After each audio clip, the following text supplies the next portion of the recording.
객석이 반 정도 차 있어서 좋습니다. 네. 코로나가 끝나고 이렇게 마스크 안 쓰고 극장에서 보는 게 진짜 전 정말 오랜만인 것 같아요. 협회 영화가 3편 정도 더 있었는데 갑자기 한숨부터. 네.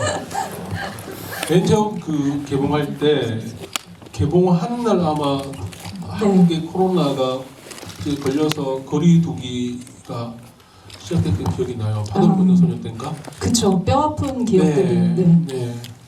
그 뒤로 줄줄이 GV들이 다 취소가 되고 그랬던 기억이 있어가지고 아무튼 코로나가 딱 그 풀리는 시점에 개봉을 하게 되어서요. 너무 기쁘고요. 역경의 시기를 지나와서 네. 이렇게 극장에서 관객들과 마이크를 나누게 되어서 너무 기쁩니다. 감사합니다. 찾아와 주셔서. 네. 감독님이 어려운 시기를 그만큼 이제 코로나 기간에도 영화를 많이 만드셨다라는 뜻인데 어쨌든 코로나 없는 세상에서 6개의 밤이 개봉을 한 거를 축하를 드리는 의미에서 더 큰 박수 한 번만 더 부탁드립니다. 강진아 배우님 인사. 네. 네, 오랜만에 뵙겠습니다. 그리고 처음 뵙겠습니다. 저는 그 엄마와 딸 모녀 에피소드 연기한 강진아입니다. 반갑습니다. 배우님도 한 말씀 해주세요. 감독님이 이렇게 감격에 차 계셨는데. 네. 네, 그때 저희 촬영할 때 여름에 촬영을 했었는데 되게 설레는 마음도 있었고 긴장감도 많이 있었거든요. 근데 오랜만에 이렇게 개봉이라는 기쁜 소식을 안고 저도 관객으로서 영화를 보고 또 이렇게 또 관객분들을 만날 수 있는 자리를 마주할 수 있어서 되게 기쁘고요. 또 너무너무 감사한 마음이 큽니다. 그래서 오늘 관객분들이 많이 와주셨다고 생각하거든요. 네, 그래서 네. 가시면서도 좀 좋은 입소문 내주셔서 좋겠어요. 너무 네. 감사합니다. 네, 박수 부탁드리겠습니다. 정말 관객분들까지도 마스크를 안 쓴 모습을 보는 게 진짜 좀 생소하네. 이런 모습이 생소해질 줄이야 몰랐지만 어쨌든 반갑습니다. 김시은 배우님. 안녕하세요. 오늘 우리 아까 이제 만나서 잠깐 얘기 나눴을 때 저희 영화가 2020년 여름에 찍었더라고요. 그래서 이렇게 3년 만에 개봉을 하게 되었는데요. 정말 기쁘고 오늘 이렇게 개봉 첫날 찾아와 주셔서 너무너무 감사하고 더 뜻깊은 시간이 될 것 같아요. 네. 오늘 이렇게 찾아와 주셔서 그리고 화정 기자님도 너무 오랜만에 뵙고 오늘 네. 또 여쭤보니까 질문하는 거 직접 마이크로 네, 하는 네. 시간 있다고 해서 또 즐거운 소통했으면 좋겠습니다. 감사합니다. 박수 부탁드릴게요. 시은 배우님 빛과 철도 이제 코로나 기간에 개봉을 해서 최정원님이랑 비슷한 어떤 그런 좀 약간 느낌을 받으셨을 것 같은데 오늘은 좀 텐션이 제가 앉아 있으면서 좀 긴장을 해서 네. 차영 감독님 뭐라고 하셨어요? 최정원 너무 힘드셨다고 그동안. 네, 맞아요. 그때 저도 재작년에 빛과철 개봉했었는데 여기서도 GV 했었고 그때는 정말 저희도 다 마스크 끼고 관객분들도 다 마스크 끼고 이렇게 핸드폰으로 소통하면서 했었는데 정말 감개가 무량합니다. 네, 다시 한번 큰 박수 부탁드릴게요. 네. 아마 이제 어려운 그 역병이 있던 시절에도 극장에서 제일 많이 만날 수 있으셨던 강기루 배우님 인사 들어보도록 하겠습니다. 네. 네, 안녕하세요. 저는 영화에서 규영명을 연기한 강기루입니다. 반갑습니다.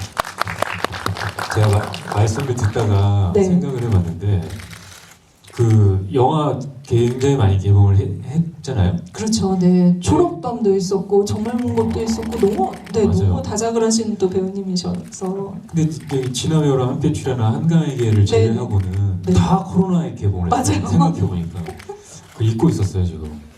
그러네요. 제가 제일 피해자네요. 코로나가 있던 극장가를 어떻게 보면은 살렸던 생명수 같은 배우님이다. 그 기간에 강기루 배우님께 박수를 한번 좀 드릴까요? 감사합니다. 배우님. 영화 오늘 개봉날 찾아와 주셔서 감사드리고요. 또 재밌는 대화 나눴으면 좋겠습니다. 고맙습니다. 네, 마지막으로 수지 배우님.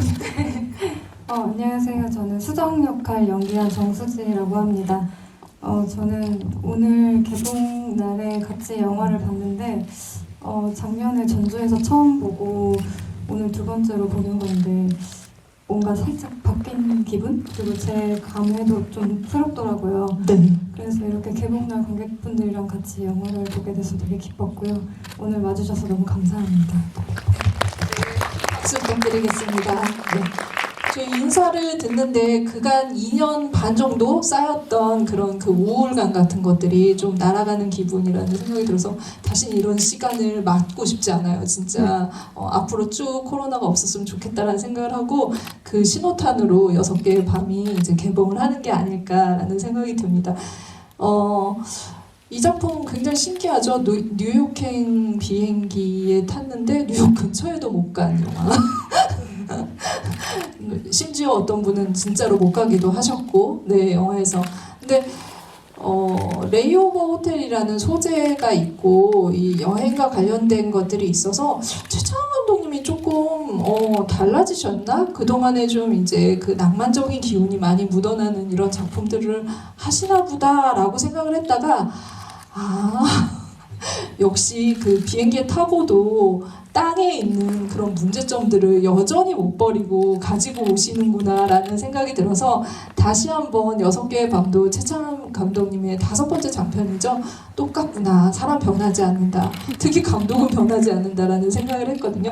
감독님께 이 작품 어떻게 시작하게 되셨는지 이야기를 좀 먼저 들어보도록 하겠습니다.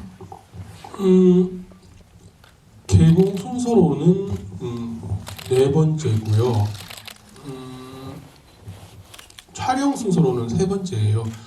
내가 상대상을 찍고 파도를 걷는 소년을 찍고 파도를 걷는 소년 개봉 행사를 할 때쯤에 이 영화의 제작자이자 시나리오 작가인 김기현 대표가 이 시나리오를 주더라고요. 마틴 부보 문구가 제 앞에 딱 박혀있는 시나리오를 받고 난 다음에 작업을 해주지 않겠느냐, 연출을 해주지 않겠느냐 했을 때 일단 시나리오를 읽어보겠다라고 이거는 이 캐릭터는 내가 할 수 있는 얘기가 아니다. 어떤 점에서? 네. 제 인생에 존스 홉킨스에 가는 그 건축가가 있을 수가 없는 삶을 살아와가지고요. 이제 그 결을 채울 수가 없겠더라고요. 그래서 이제 각 세계의 권한을 많이 주면 생각은 해볼게 라고 해서 시작을 하게 되었어요. 그래서 제작을 하면서 캐릭터에 대한 얘기를 김시은 배우, 강진아 배우, 강기로 배우 하면서 김시은 배우와 싸우기도 많이 싸우고요. 네. 여전히. 두 분 늘 싸우시는 걸로 좀 유명하시더라고요. 네. 많이 싸우진 않는데 제가 캐릭터를 만나러 가면 그 김시현 배우가 마음에 안 들어하고 왜 이렇게 배우가 되어야 되느냐, 자기는 이걸 못하겠다. 그때 다른 것도 하기로 해서 어떤 작품을 못하는 거야? 라고 이런 물어보기도 하고 네. 그런 것 같습니다. 아무튼 그렇게 해서 이제 이 시나리오를 각색을 마치고 난 다음에 제가 만족할 수 있을 정도로 캐릭터를 만들어내고 난 다음에 서야 촬영을 시작했어요. 근데 이게 제 3번째 작품이잖아요. 첫 번째, 두 번째는 제 오리지널 시나리오를 가지고 해가지고 캐릭터를 구성하거나 이제 영화의 구조를 만들어내에 있어서 큰 부담감은 없었어요. 없는데 남의 시나리오로 제가 첫 영화의 연출을 한다고 생각했을 때 되게 힘주고 싶었었어요. 예, 엄청 힘을 주고 싶어가지고 김기현 대표한테 난 예술 영화 만들 거라고 3시간짜리 영화를 만들 거라고 했더니 편집권을 자기가 가져가겠다 라고 얘기를 했고, 그러면 계약서상에 감독판 마치 헐리우드 영화처럼 감독판을 이제 그 조항을 넣어달라, 보장해달라. 넣어 주셨어요. 그리고 저는 실제로도 3시간짜리 영화를 찍었거든요.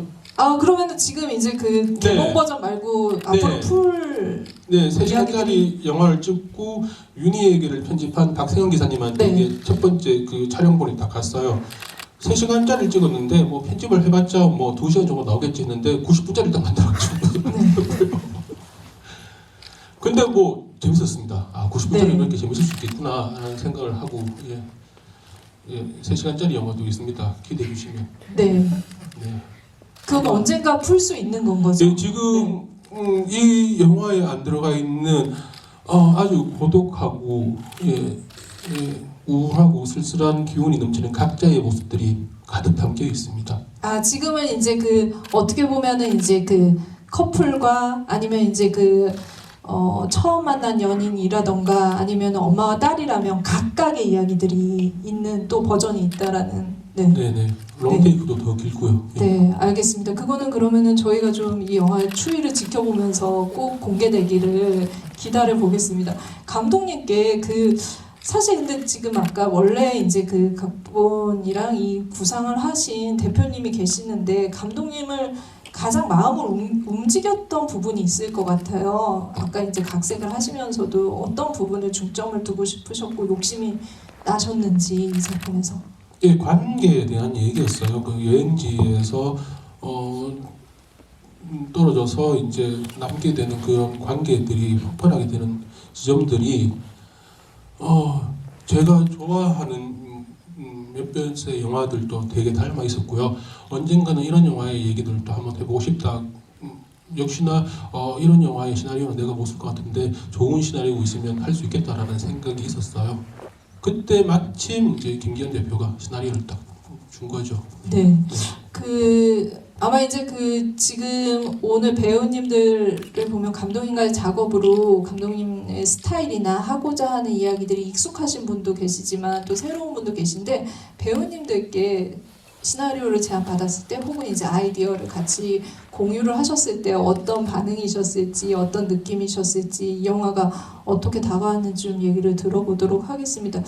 저는 어쨌든 이제 김시훈 배우님 같은 경우는 감독님과 작업을 많이 했고 아까 이제 우스갯소리로 두 분이 많이 싸우세요라고 그런 얘기도 했지만 그만큼 의견 교환이 활발한 걸로 알고 있거든요. 그래서 처음 이제 이 작품 6개의 밤을 이야기 들으셨을 때 어떤 얘기를 좀 나누셨는지. 네.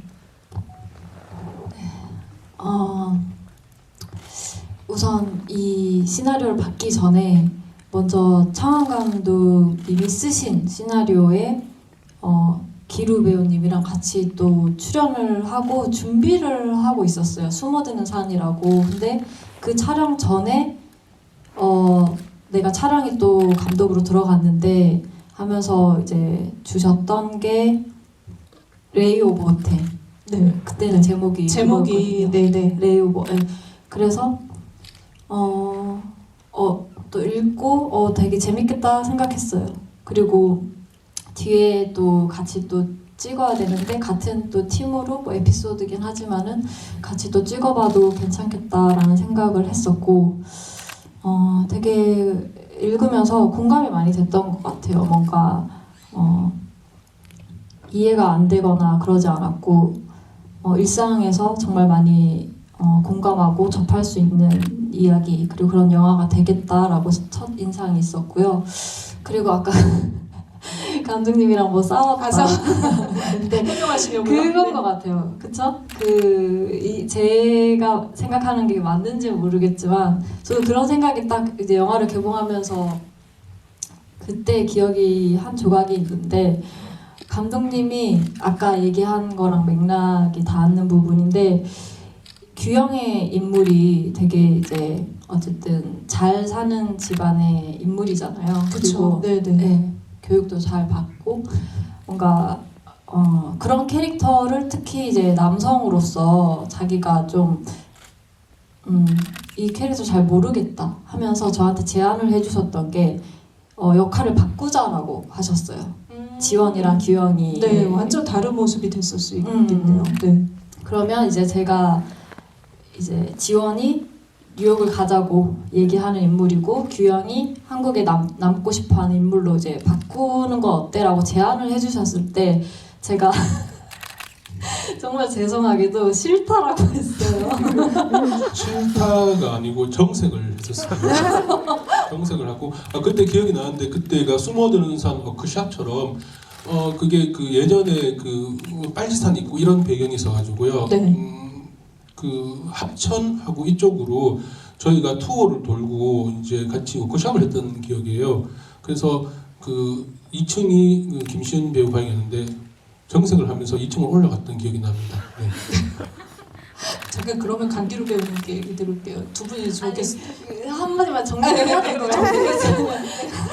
그래서 그때는 왜냐면은 이미 초반에 그거를 이제 감독님 제안을 해주신 게 아니고 꽤 내가 그 이 시나리오를 읽고 나름대로 이제 사전 준비를 하고 막 그럴 때였어요. 그러고 첫 리딩 때였나? 첫 리딩이 지나고 나서였나? 같이 배우들 다 같이 한번 모이고 그렇게 뭐 이른 시점도 아니고 그렇게 늦은 시점도 아닌 시점에서 감독님이 그렇게 제안을 해주셨는데 제가 이미 나는 이 환경으로서 많이 생각을 하고 있었고 그리고 그냥 싫어요 막 했던 것 같아요. 네네. 근데 이제 감독님의 이런 뭔가 이제 시간이 많이 지나고 나서 제가 돌이켜 보면 감독님 그럴 만한 이유가 있었을 텐데 그리고 저도 이제 영화관에서 영화를 보면서 맞아 창원 감독님이 본인 스스로 이제 하셨던 이제 인물을 그리고 싶었던 어떤 이야기가 사실 있으신 분이잖아요. 이렇게 노동 관련된 네. 이야기를 하시고 네. 싶어 하시고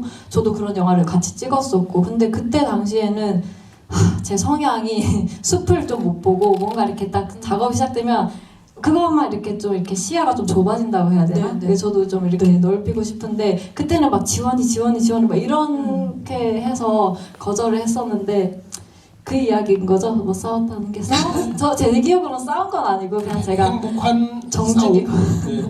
그때 정중히 거절했다. 강기루 배우가 옆에 있었는데 감독님 이거 숨어드는 산 워크샵 아니에요? 라고 했던 기억이 납니다. 그러니까 싸움을 좀 정정해서 그 좋은 작품을 위한 논쟁으로 말을 바꾸도록 하겠습니다. 강기루 배우님 옆에서 논쟁을 지켜보시면서 저런 이야기를 남기셨다고 했는데 어떤 기분이셨어요? 지금 어떻게 보면 규현과 지원이 바뀔 수도 있는 상황이었네요. 처음에는. 네. 저는 이제 규영을 하던 지원하던 사실 크게 그게 상관없었어요. 그냥 이제 그 시은이의 그 어떤 그 심기를 건들지 말아야겠다 이런 생각이 좀 오늘 분위기가 좀 약간 김시현 배우 폭로전처럼 가는 경향이 없잖아 있네요. 재미있었어요. 감독님과 이제 그런 이제 그 티키타카들이 네.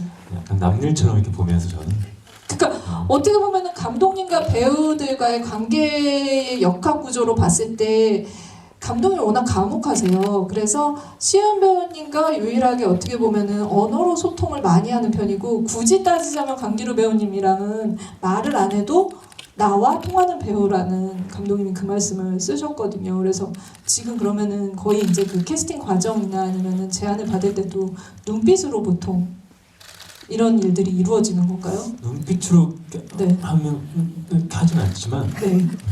어떤 좀 믿음이 있으신지 감독님과의 네. 이 지금 이제 시인 배우가 했던 얘기를 들으니까 저도 생각이 나는 게 숨어드는 산 그때 이 영화 촬영이 2020년에 그 7월, 9월, 11월 이렇게 최창한 트릴로지를 완성한 그 시기가 있어요.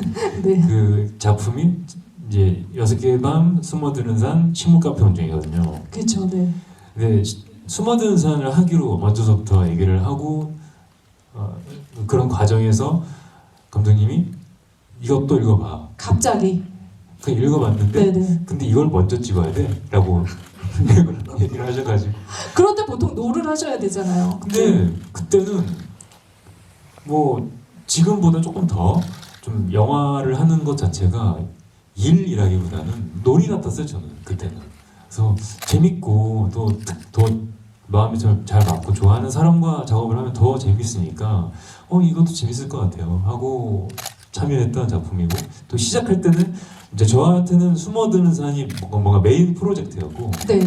좀 그 이전에 좀 호흡을 맞출 수 있는 특히나 이 영화에서 네네. 이 3분의 1만 하면 되는 거니까요. 그런 가벼운 마음에서 시작했다가 네. 촬영도 사실 뭐 3회차인가밖에 안 찍거든요. 이제 저희 분량을. 그래서 되게 재밌겠다 하고 시작을 했는데 이제 그 시은이는 또 되게 진심으로 이 작품 인물을 되게 보느라 감독님과 좀 이렇게 그 재밌는 시간들이 있었죠. 알겠습니다. 최창한 이렇게 넘어가는 트릴로지. 네. 어쨌든 또 최창원 감독님의 작품은 믿고 하는 걸로 대충 정리가 되는 것 같습니다. 이 지금 그러니까 사실 이제 감독님이랑 계속 같이 작품을 하고 있는 두 배우님의 얘기를 좀 들었는데 정수지 배우님은 처음 같이 작업을 하신 거잖아요. 맞아요. 네. 어떤 느낌이셨는지 또 캐스팅 초창기 얘기를 좀 들어볼게요. 저한테는 모르는 번호로 갑자기 전화가 왔는데 감독님이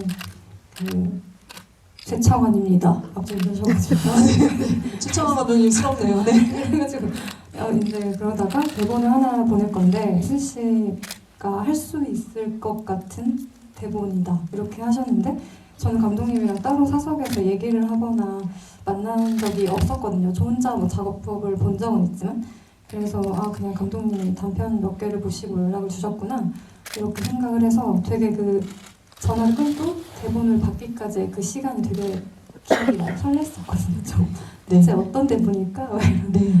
아마 가장 좋은 기억을 가지고 이 작업을 시작한 배우로 일단은 정리를 하고 강진아 배우님께도 처음 이야기를 조금 들을게요. 네, 저도 수창 감독님하고는 첫 작업이었고요. 그리고 영화제에서 대구 단편 영화제 통해서 이제 서로 인사하고 이런 사이였는데 저도 정말 2020년 이맘때였어요. 5월쯤이었는데 그때 전화 와서 감독님께서 제안을 해주셨는데 일단 너무 기뻤고 그리고 무엇보다 변중희 선생님하고 작업을 너무 해보고 싶었는데 네. 제가 작은 빛 이후로 굉장히 팬심이 커져가지고 근데 이제 모녀로 출연할 수 있다라고 해서 네네. 네 그래서 전화 끊고 너무 기뻤었던 기억이 나요. 그래서 네 그래서 감독님께서는 이제 사전에 저와 변중희 선생님이 모녀로서의 어떤 시간들을 영화를 찍기 위해서 저희가 짧은 시간 안에 만들어야 되는 게 있어서 이제 같이 시간을 좀 보내라고 하셔서 굉장히 재밌는 시간도 보냈습니다. 그러니까 어떻게 보면은 이제 최창원 감독님에 대한 신뢰보다는 역시 처음 시작을 하시는데 변중희 배우라는 아우라 독립영화계에서 정말 빼놓을 수 없는 배우님과의 작업이 더 설렜다고 저 맘대로 일단 해석을 하면서 어쨌든 창원 감독의 작품도 좋아하고요. 이 작품이 진짜 정말 흥미로운 프로젝트라는 생각이 들었어요. 아까 강기로 배우님이 이제 다른 장편을 하는 것보다는 조금 가볍게 또 이렇게 참여할 수 있지도 않을까라는 말씀을 하셨는데 옴니버스 구성이고 이렇게 우리가 독립영화를 다른 장편들을 선택을 할 때 이 배우들의 이름이 있으면 일단 신뢰하고 보게 되잖아요. 그런 배우들이 각각의 롤을 맡아서 짧은 단편 같은 재미도 느끼면서 이 전체 프로젝트로 완성할 수 있는 이런 작품이라는 점에서 좀 관심이 갔는데 저희가 관객으로서 가지는 관심과 마찬가지로 배우들에게도 그런 n분의 1의 즐거움이 있지 않았을까라는 생각이 듭니다. 그래서 한 작품 한 작품씩 어떤 또 고민을 하면서 캐릭터를 만들어 나가셨고 또 그 에피소드에 어떤 의미들이 있는지도 얘기를 좀 들어볼게요. 먼저 감독님께 사실 이제 왕가희 감독의 2046처럼 이 레이오버 호텔이라는 정말 이건 정말 이륙도 착륙도 아닌 상황이고 그 안에서의 이제 하룻밤 어쩔 수 없이 묵어가야 된다는 데 있는 어떤 좀 쓸쓸함과 고독감 이런 것들이 전체적으로 이 공간 안에 있는 것 같아요. 그 안에서 이제 방의 호수 하나하나를 통해서 사람들의 인물들의 관계와 이야기를 끌어내셨는데 이 공간이 가지는 의미를 좀 먼저 말씀을 들어보도록 하겠습니다. 방의 호수는 시나리오에 있던 호수와는 다른 호수였어요. 당연히 이제 현장에서 호텔이 지정해주는 방을 이제 찍어야 되기 때문에 호수를 그렇게 지었고요. 네, 호텔이. 네. 일단은 맨 처음에 이 시나리오를 읽었을 때는 제 바람은 바다를 건너갔으면 좋겠다라는 생각이 있었어요. 뭐 한국이라는 도시가 어쨌든 한국인들한테는 낯설진 않잖아요. 어디를 가더라도 이제 한국어를 쓰면서 소통을 할 수 있는데 저는 이 세 커플이 갔을 때 전혀 한국과 다른 낯선 곳에 떨어졌으면 하는 생각이 들었었거든요. 그나마 낯설다고 생각했던 곳이 제주도였는데 코로나 때문에 그리고 한여름에 촬영해야 되기 때문에 이 제작비를 감당할 수가 없는 네. 수준이어서 부산으로 가게 됐고요. 부산은 또 제도가 잘 되어 있어 가지고요 가게 됐고 어쨌든 철저하게 고립시키고 싶었어요. 예, 밖에도 못 나가고 그 공간에서 일어나는 일들 그리고 밖에 나가게 되는 경우에는 아까 전에 말했다시피 이제 혼자 있게 만들고 싶고 그래서 이 관계가 파탄 내지는 뭐 행복이 될 수도 있고요 개선이 될 수도 있고요. 그래서 그런 공간들 되게 계속 고립시키고 싶었어요. 예, 그래서 룸을 계속 찾는 과정에서도 그 소파가 베드 앞에 있으면 안 되고 옆에 있어야 되고 이런 것들도 계속 신경을 썼었고요. 그리고 방에서 문이 바로 보여야 된다 이런 부분도 있었고요. 그래서 계속 고립시키고 싶었어요. 탈출문을 계속 열어두고. 네. 각 방으로 한번 들어가 볼 텐데 사실은 이제 그 나머지 두 방은 너무 격렬하게 싸워가지고 제일 안 싸운 방부터 수지 배우님 멜로의 어떻게 보면 영역에 속하잖아요. 뭐 이후에 이들의 관계가 어떻게 됐을지 모르겠고 감독님이 지금 꽁꽁 숨기고 있다는 한 명씩의 이야기를 들으면 또 어떤 이야기가 있을지 모르겠지만 지금 상황에서는 정말 스쳐 지나가는 인연의 이야기를 하셨어요. 그 안에서 진짜 친한 거나 사랑하는 사람에게는 어쩌면 못했을지도 모르는 이야기들을 오히려 하게 되는 그런 캐릭터였는데 저는 이제 2박 3일이라는 단편에서의 모습이 굉장히 익숙해서 굉장히 파격적인 변신이라고 생각을 했거든요. 네, 그래서 좀 어떤 느낌으로 해석하시고 연기하셨는지. 사실 기자님께서 말씀하신 것처럼 그런 어떤 이미지나 그런 캐릭터들을 주로 해서 그 차원 감독님이 이거를 저한테 주셨을 때 신기했던 것 같아요. 아, 왜 나한테?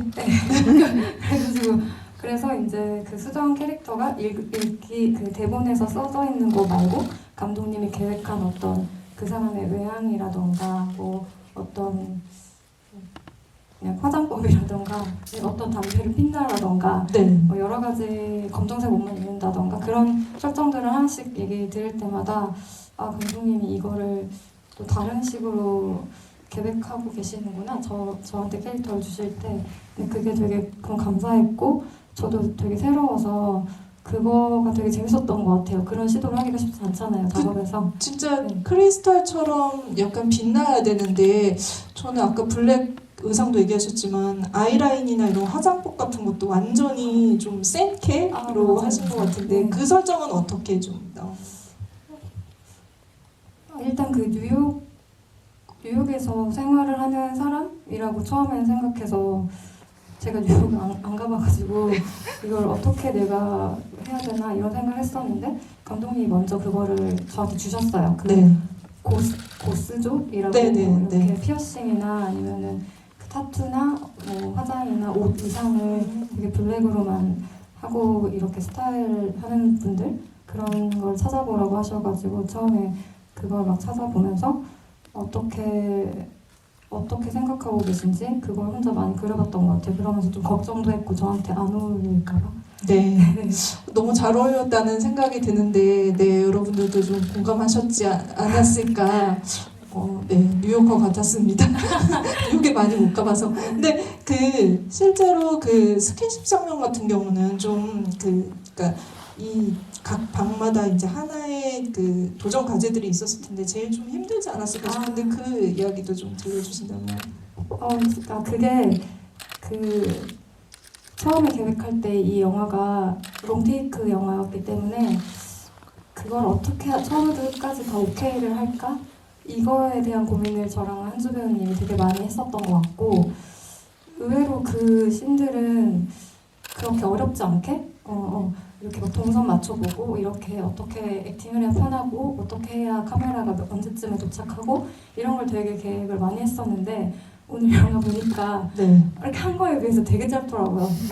그럼 그 감독님 많이 좀 편집하신 거예요? 그래서 진짜 노력을 되게 많이 했었는데 그리고 생각난 거는 감독님이 현장에서 너무 떠시는 거예요. 그 장면을 찍을 때. 가만히 있는데 갑자기 나 너무 부끄러워가지고 어떡할지 모르겠다 막 이러시는 거예요. 그래가지고 그래서 자기가 막 두근거린다면서 그래가지고 저랑 한수 배우님이 되게 이제 막 침착한 척하면서 막 네. 열심히 하려고 하고 있는데 그래가지고 그런 감- 일이 있었습니다.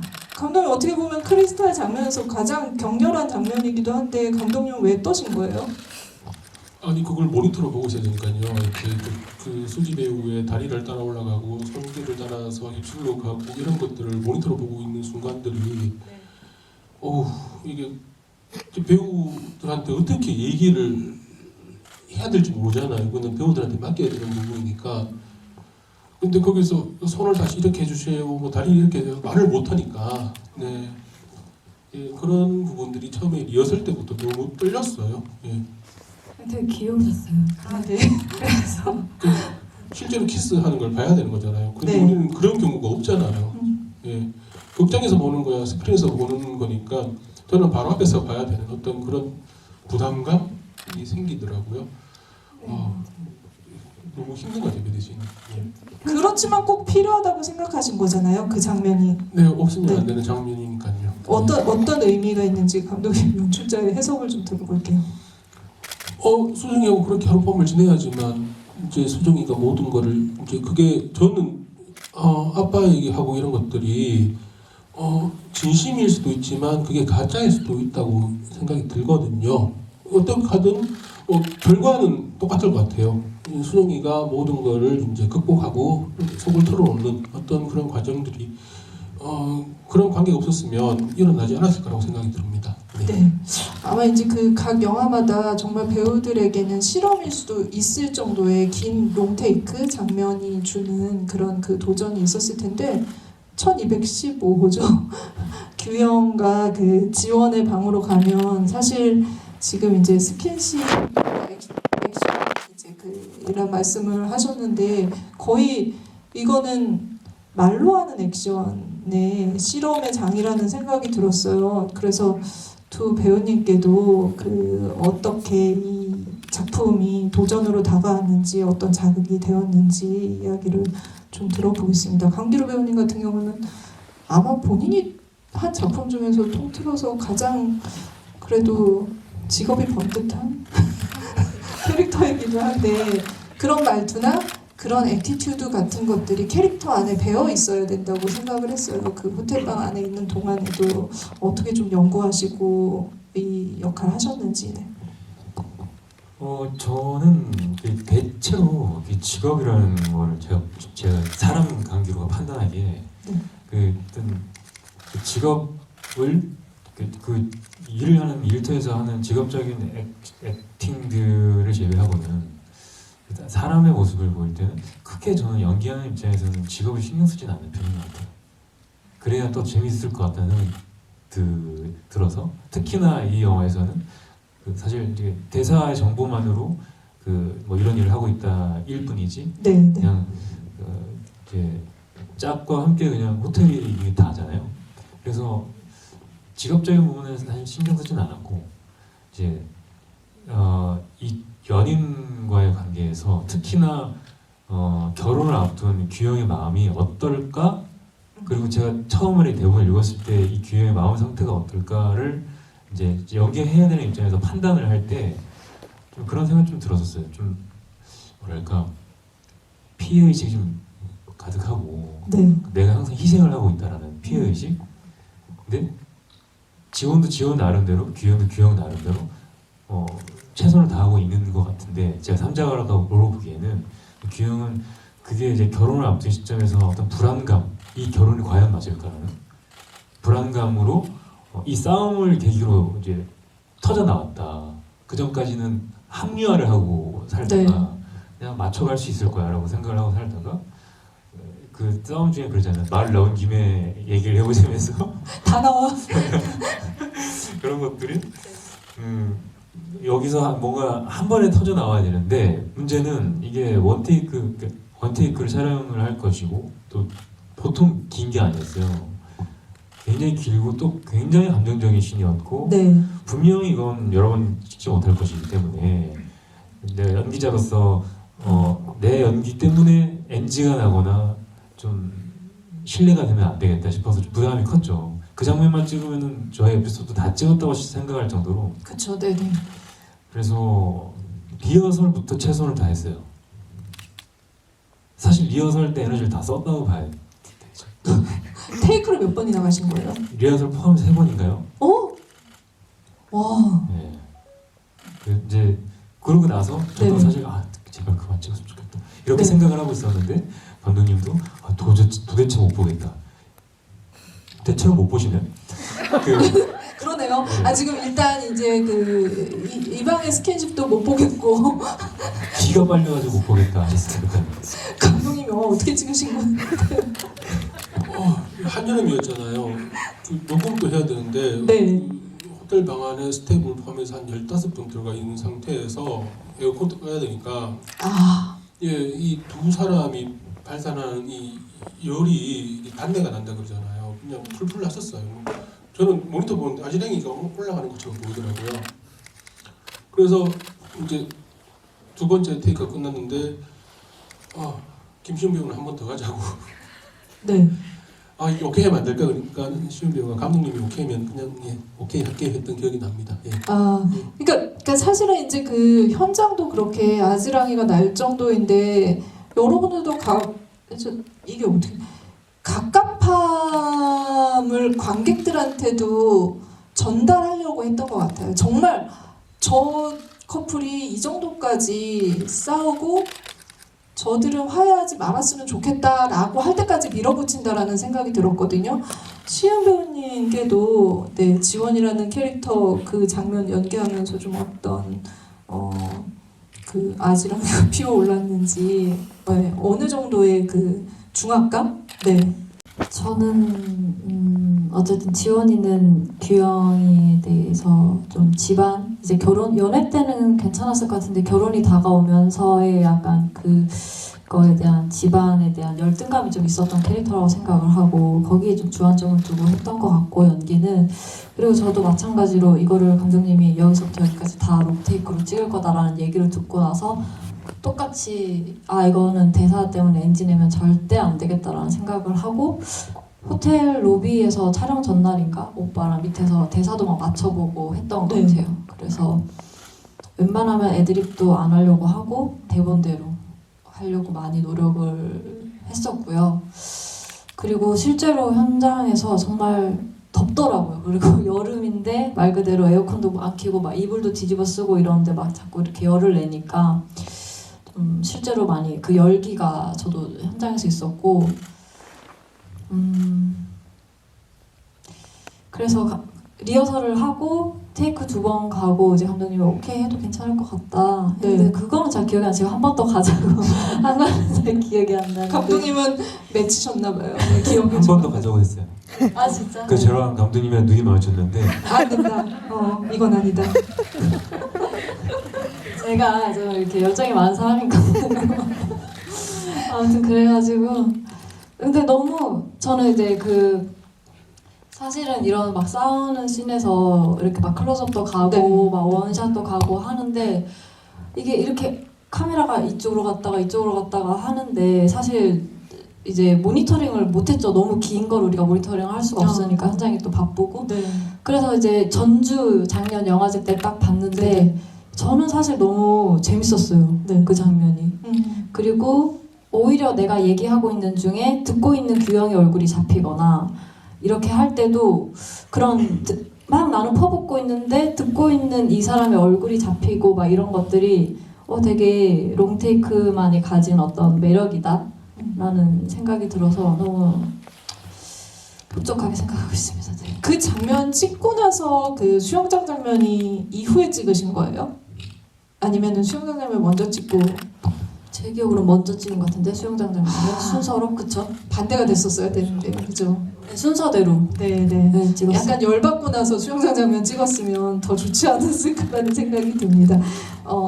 1715로 오늘 혼자 나오시긴 하셨는데 변종희 배우님 안 계시네요. 근데 어떻게 보면은 이제 굉장히 다툼이라면 이 관계는 오히려 한쪽은 쏟아내는, 그러니까 엄마 쪽은 좀 쏟아내는데 계속 그냥 좀 묵묵히 참고 터트리지 못하는 연기를 해야 된다라는 생각이 들었어요. 그게 수위 조절을 배우로서 이제 그 대사를 칠 때도 굉장히 해야 되는 거기도 하고, 그동안에 쌓여있던 것들이 한 번에 터질 때까지는 굉장히 평온한 연기를 조금은 해야 된다라는 생각이 들어서 이 부분의 조절을 어떻게 하셨을까? 네, 막판에 이제 엄마에게 다시 반격을 하기 전까지의 상황과 그 조절에 대해서 좀.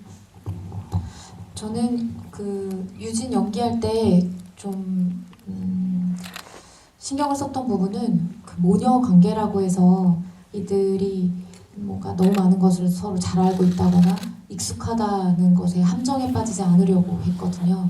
그러니까 가족이라고 해서 서로의 마음을 너무 잘 이해한다라고 생각하지 않는 부분이 있었어요. 그래서 이 둘이 같이 그 함께하는 순간들에도 서로 말하지 못하는 비밀들이 좀 있거든요. 영화에 아주 뭐 드러나지 않은 설정들도 있는데, 그런 것들을 감춘 채로 당장의 어떤 이 순간 엄마 아픈 것을 케어해야 되는 것을 대처해야 하는 그런 것들에 신경을 썼고, 그러면서 어릴 때부터 오빠와의 비교에 항상 놓여 있었기 때문에 그것이 듣기 싫지만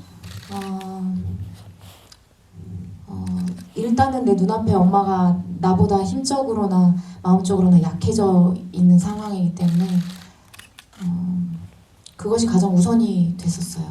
그리고 근데 이제 다시 저 예전에 그때 저희 시사회 했을 때 그 말을 한 적이 있는데, 제가 뉴욕에 가서도 분명히 다시 싸웠을 거다라는 생각이 들었는데, 이 모녀의 싸움, 모녀의 싸움, 모녀의 이야기, 이런 것들에 제가 이제 그런 소재의 연기를 하는 것에 굉장히 관심이 많은데, 그래서 저하고도 크게 다르지는 않았다고 생각이 들었고요.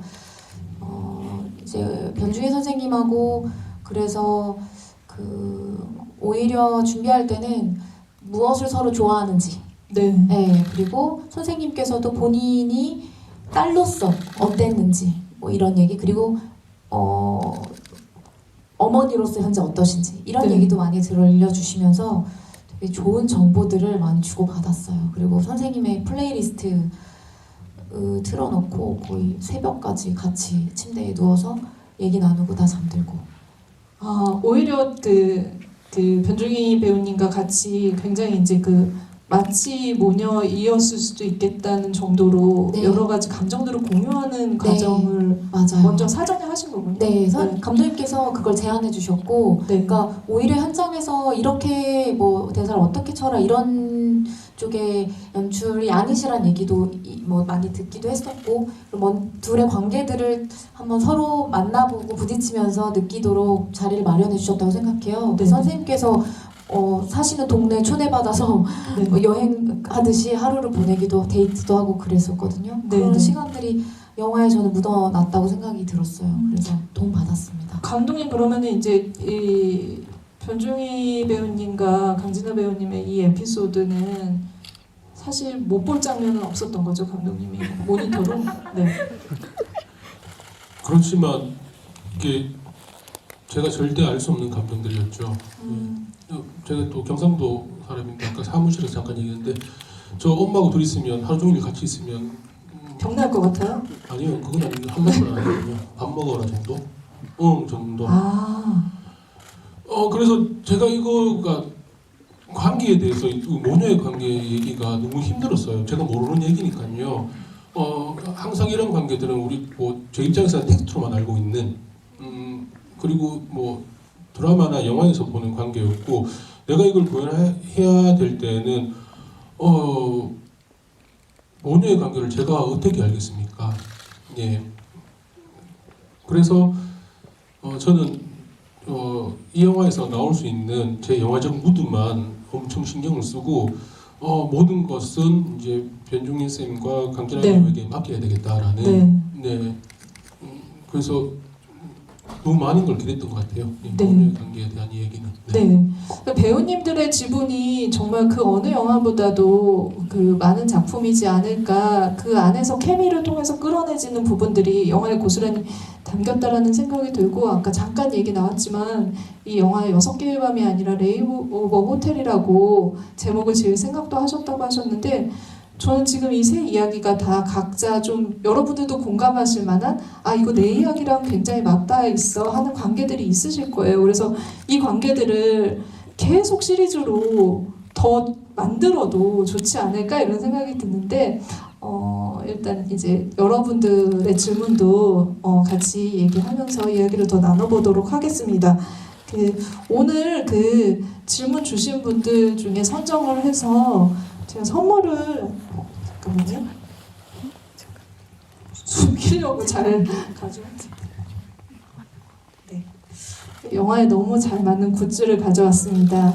그 뉴욕행 비행기, 뉴욕은 못 갔지만 여권 케이스를 찢어지지 않는, 절대 찢어지지 않는 여권 케이스고, 이 여권 케이스가 있으면 배우들의 사인을 같이 계속 여행 갈 때마다 가져갈 수 있습니다.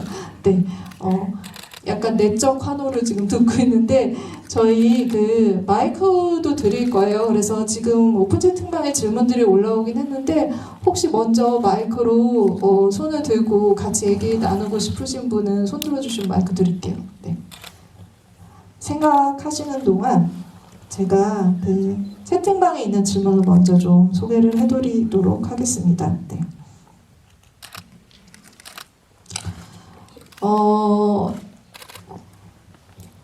네, 이거 사소한 질문일 수도 있겠지만, 네, 디테일한 질문을 주신 김강객님, 첫 번째 에피소드의 남녀가 다음날 조식을 먹을 때에는 각자 따로 식사를 하던데 이유가 있을까요? 이건 캐릭터 굉장히, 또 지금 질문 읽다 보니까 캐릭터의 중요한 어떤 그 성격들을 나타내주는 거이기도 한 것 같은데, 이 모든 일들이 벌어지고 난 다음날 이 상황이 될 것 같습니다. 네, 배우님께서 답변해 주시면 좋을 것 같아요. 이 마지막 장면을 제 기억에 제일 먼저 찍었었던 것 같아요. 그래서 그때도 그렇고 오늘 다시 보면서도 만약에 이 장면을 그 선우와 수정의 모든 이야기의 끝에 찍었으면 조금이라도 뭔가 다르게 표현을 할 수 있었겠다는 생각은 했는데, 네. 처음부터 감독님이, 그리고 대본에 써져 있는 내용은 수정이 선우를 아는 척하지 않는다 였었던 것 같아요. 네. 그랬을 때 그 수정은 어쩌면 아까 감독님이 말했던 것처럼 그게 선우랑 보냈던 시간이 다 거짓은 아니지만 그 선우한테 했던 말이 진짜일 수도 있고 아닐 수도 있고, 네. 그리고 그 하루가 지난 후에 그 관계를 더 뭐라 해야 될까, 이렇게 막 이어가려고 하는 선택을 하는 사람이 아니라는 그런 캐릭터라고 생각했고, 그런 대화를 감독님과 나눴던 것 같습니다. 네. 그 다시 이어가지 않으면 더 좋을 관계라는 정리를 하지 않았을까 싶기도 한데, 배우님의 답변으로 캐릭터에 대한 얘기를 좀 추가로 들어봤습니다. 하나를 더 소개해드리고 마이크를 또 한 번 제가 드릴게요. 그 6개의 밤 쭉 개봉. 네, 아이디 쓰신 분이 귀영이가 읽고 있었던 책이 무슨 책이었는지 궁금해요 라고 하셨습니다. 네, 강기루 배우님 혹시 기억나시나요? 비행기에서 읽고 있는 책 말씀하신 거죠? 네. 그게 연출부 분이 주신 건데, 네. 개인 소정책이었는데, 그 가랑비 메이커라는 작가의 수필 같은 네. 책 제목은 기억이 안 나요. 그 작가의 책이었습니다. 네, 알겠습니다. 마틴 부버의 책은 아니고, 네, 연출부 스태프분이 주셨다고 합니다. 혹시 질문 있으시면은 마이크로 하실 분은 손 들어주세요. 언제든 주시면은 제가 말하는 동안 마이크 드리도록 하겠습니다. 역시 우리는 오픈 채팅방에 굉장히 익숙해졌나봐요. 이제는 네. 123님께서 주신 질문 소개해드릴게요. 모든 여행에는 여행자가 알 수 없는 비밀스러운 목적지가 있다. 네, 팀부버의 그 책의 글귀죠. 이 말이 모든 에피소드를 관통하는데 이 문구를 어떻게 정하게 되셨는지 궁금합니다 하셨습니다. 이건 감독님께서 설명을 좀 해주시면 좋을 것 같습니다. 시나리오의 명중처럼 첫 장에 딱 박혀 있었어요. 제가 받았을 때부터요.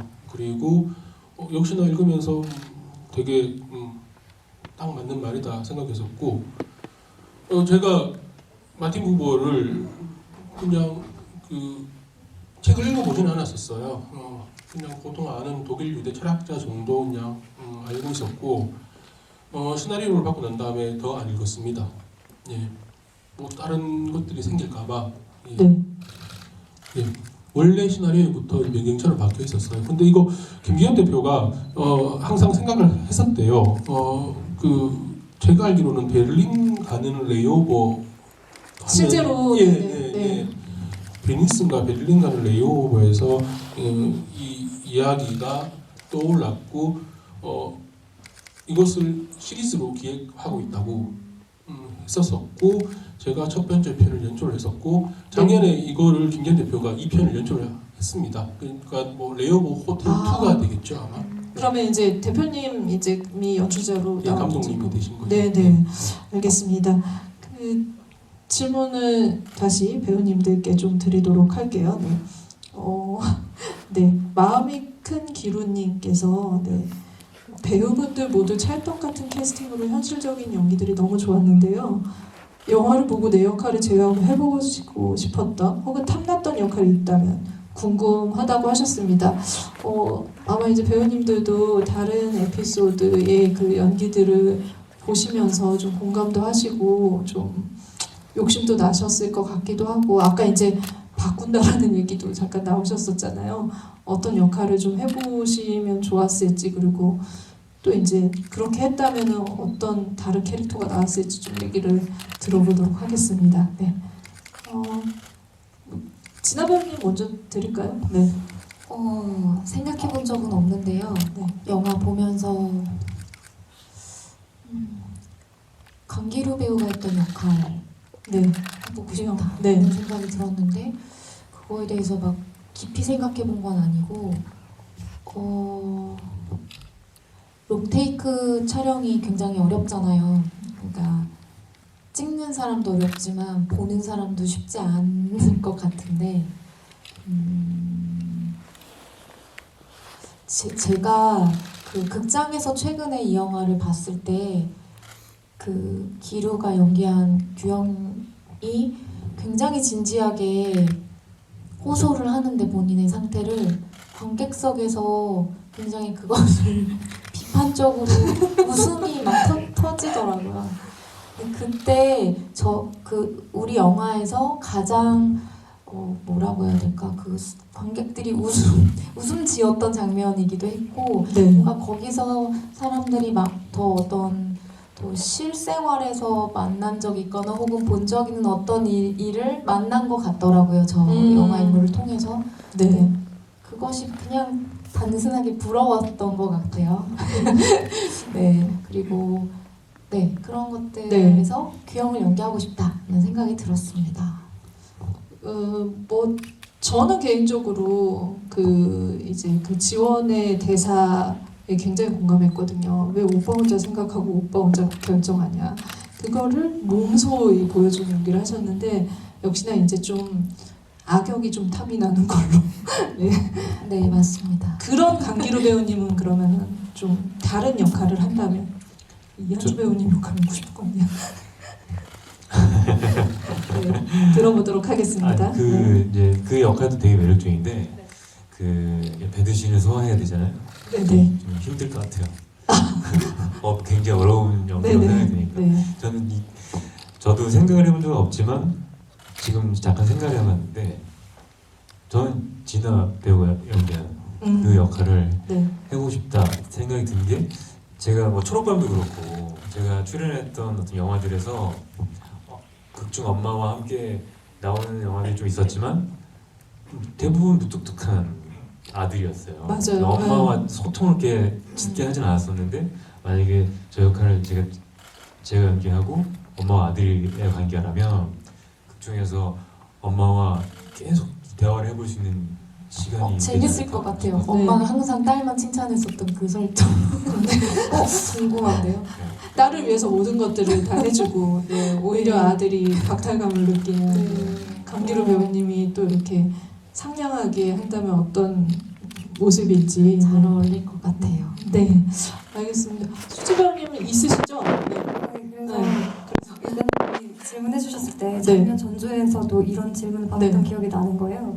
근데 그때는 저도 진아 배우님이 말씀하신 것처럼 규영 캐릭터라고 귀여운 바탕 말씀을 드렸었는데 저는 생각이 네. 좀 바뀌어가지고 네. 저는 그 모녀 관계에 대한 이야기를 그냥 그 속에 존재하고 싶다 네. 그런 생각을 요즘 되게 많이 하고 있고 음. 생각해보면 제가 그런 작업을 해본 적이 별로 그런 네. 이야기 속에 있어본 적이 별로 없어서 오늘 그 영화 보는데 되게 그 주희 선배님이랑 진아 선배님의 얘기가 되게 와닿고 좋았어요. 네 알겠습니다.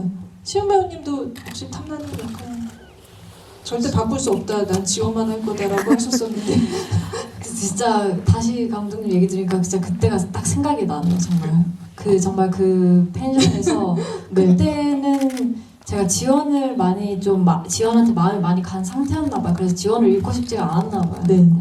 근데 그렇고 저는 뭐 하고 싶은 것은 딱 뭐 시나리오 읽었을 때 다시 만약에 내가 지금의 나라면 감독님이 그렇게 제안을 했을 때 규영을 뭐 해보면 또 어땠을까 그러니까 궁금하긴 해요. 이제 이 역할이 바뀌어서 나왔으면 감독님이 또 연출을 했을 때 어떤 또 이야기가 나왔을까 궁금하고요. 그냥 개인적으로 이제 마음으로 하고 싶은 거는 우리 수지 배우님이 해주셨던 네, 그 네. 판무파탈 수정. 네. 섹시하고 네. 남자 막 이렇게 꾸미고 그래서 저도 한번 해보고 싶어요. 남자 되게 좋아하는 홀리네요. 상상만 되게 그리고 다음날 네. 쿨하게 그런 판무파탈 섹시한 거 한번 이건 좀 보고 싶네요. 아니 아까 관객분 질문이 그 속옷을 정성스럽게 침대에 놓고 온 이유가 궁금하다고 하셨는데 요거는 혹시 좀 감독님이랑 얘기해 보셨어요? 그 설정에 대해서는? 그건 아마 그 현주 배우님이 네. 그걸 얘기했었던 것 같은데 음, 감독님이랑 같이 네. 감독님의 의도를 좀 들어보도록 할게요. 이 부분은. 네. 그 가져가는 게 이상하잖아요. 네. 이게 그날 밤에 당연히 수정은 찾고 있었어요. 못 찾고 모른 척하고 갔는데 뭐 열심히 찾는 것도 이상한 것 같고요. 그 선우한테는 제가 캐릭터를 만들 때 네. 제가 감정이입을 했던 것 같아요. 선우는 최창한이다. 감정이입을 했던 것 같고 아, 네, 네. 거기 나오는 가방이며 시계며 티셔츠며 다 제 거였고요. 네, 네. 원래 캐릭터는 그냥 뉴욕에 여행 가는 캐릭터였는데 제가 그 죽기 전에 존묘 트레이를 가고 싶은 네. 이제 꿈 같은 게 있어요. 그래서 선우는 한국에서 본 일 때문에 이 전사는 아마 김기현 대표가 알고 네. 있을 것 같은데 되게 좋아하는 캐릭터였어요. 네. 김기현 대표가 되게 힘주고 싶었던 캐릭터였는데 저는 그걸 이제 최창한화 시켜서 존묘 트레이너 바꾸고 그 수줍음 있는 이제 남자로 만들었습니다. 근데 네. 그런 것 같아요. 그 팬티를 접어서 이제 CCTV에 올려두는 게 참 바보 같은 거잖아요.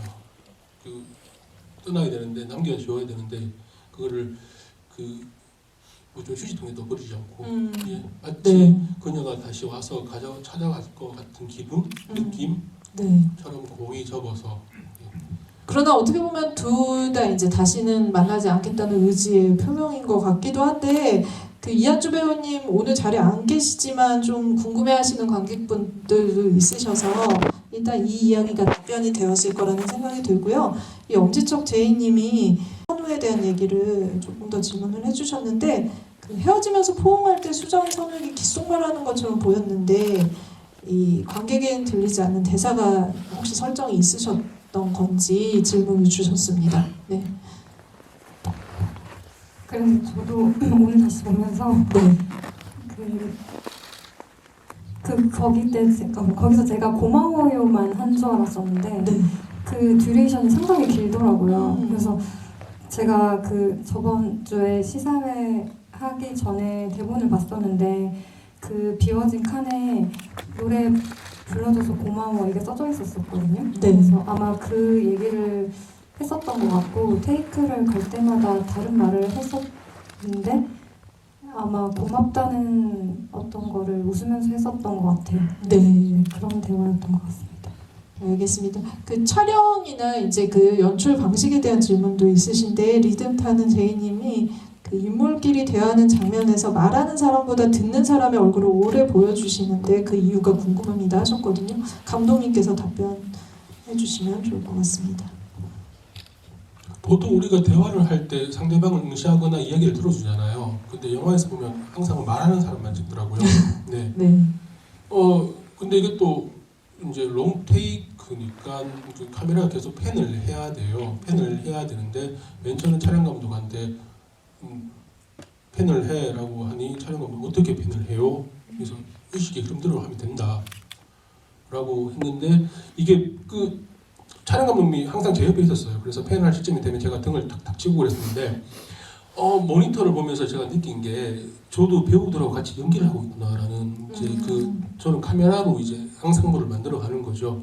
그래서 그 화면 바깥에서는 그 규영이 엄청난 얘기를 하고 있고 지원이 엄청난 얘기를 하고 있고 진아도 엄청난 얘기를 하고 있는데 그걸 듣는 상대방은 또 어떨까라는 같이 연기를 하고 있잖아요. 그래서 네.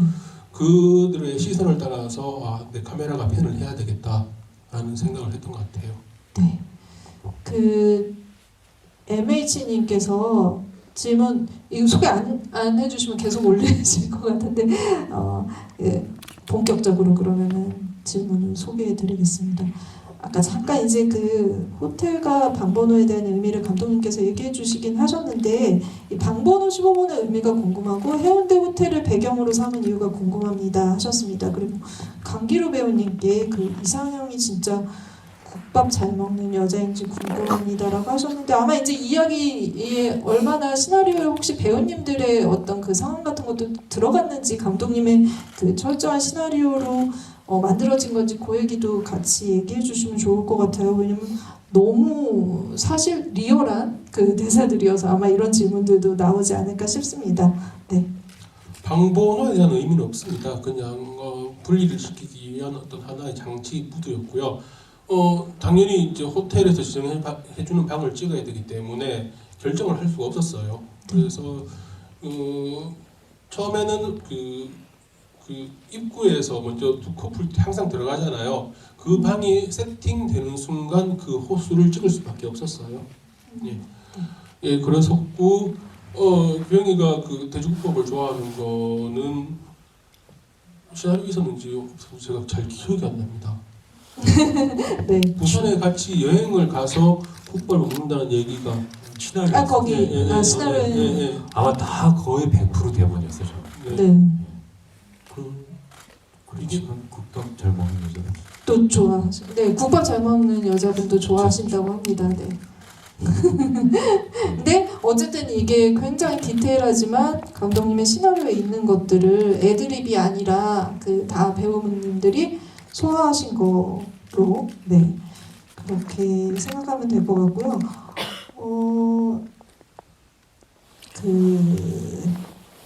이거는 지금 질문이 굉장히 많이 들어와서 아마 이제 지금 좀 마무리를 해야 될 것 같은데 마지막 질문으로 공부왕님께서 주신 질문을 말씀드릴게요. 네. 기획 단계에서부터 정식 개봉까지 오랜 사이클을 지나온 각자의 소회가 궁금합니다 하셨습니다. 이번 작품을 겪고서 새삼 떠올린 생각이나 남겨진 인생 같은 것들이 어떤 것인지 감독님과 배우분들께 각자 좀 짧게 그 소회를 좀 들어보면 좋을 것 같아요. 이 작품을 또 하나 여행하듯이 지나온 건데 어떤 또 그 필모 안에서 어떤 의미로 남고 있는지 이야기를 들어보도록 하겠습니다. 네, 배우님이 먼저 마이크를 드셨어요. 네. 진짜 여행하는 마음으로 찍었었던 것 같아요. 일단 촬영지가 다 부산이었던 것도 있었고 또 그 시기에 저희가 뭔가 도전하듯이 그리고 안 해본 어떤 캐릭터이자 안 해본 방식으로 뭔가 창원 감독님이랑 작업을 하는 게 모든 과정이 여행이었었는데 되게 즐거운 여행이었고 그 시기에 저한테 되게 필요한 시간을 준 작업이랑 되게 선물 같은 작업이었다고 생각하고 있고 되게 좋았었던 기억으로 남아 있었어요. 근데 그 촬영을 끝내고 집에 돌아왔는데 그 제가 엄청 아끼던 식물들이 다 죽어 있었어요. 네. 그래서 그때 좀 집에 왔는데 진짜 좀 충격을 받았었거든요. 네. 다 그 모든 그 식물들이 다 죽어 있어가지고 제가 그때 내가 이렇게 좋은 시간을 보내는 동안 얘네들은 돌보지 네, 못했던 식물들이 그런 생각을 하면서 뭔가 네. 그게 그렇게 기억에 남아 있어요. 이렇게 좋은 네. 것과 슬픈 것 없이 이렇게 다가다가 있었던 시간. 네, 네. 정수지 배우님의 또 새로운 모습을 본 작품이기도 하고 앞으로 또 다른 역할들도 더 보고 싶다는 길을 좀 열어준 작품이기도 한 것 같다는 생각이 들었는데 박수를 한번 부탁드리겠습니다. 식물들아 미안해. 네. 감기를 배우님.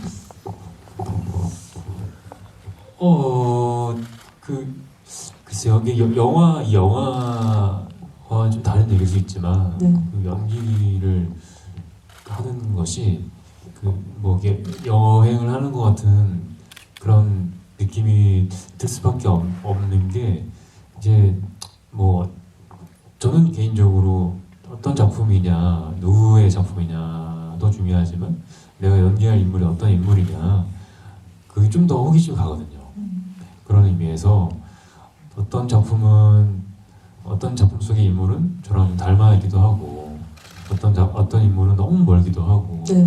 그런 대로 이런 대로 다 재미가 있어요. 그러면서 계속 이렇게 새로운 인물들을 만나다 보면 결국 이제 질문의 종착점은 나는 어떤 사람인가? 나는 어떤 사람이라서 이 인물을 이렇게 바라보고 있나? 항상 인물의 그 질문에 막힘이 생기면 제가 제 안에서 모를 때 인물에 막힘이 생기더라고요.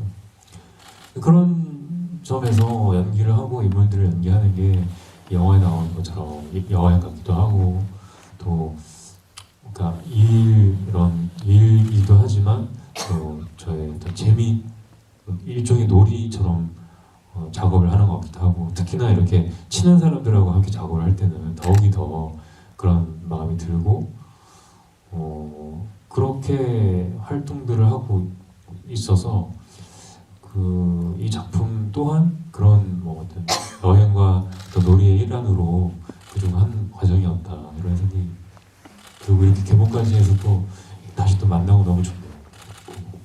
네.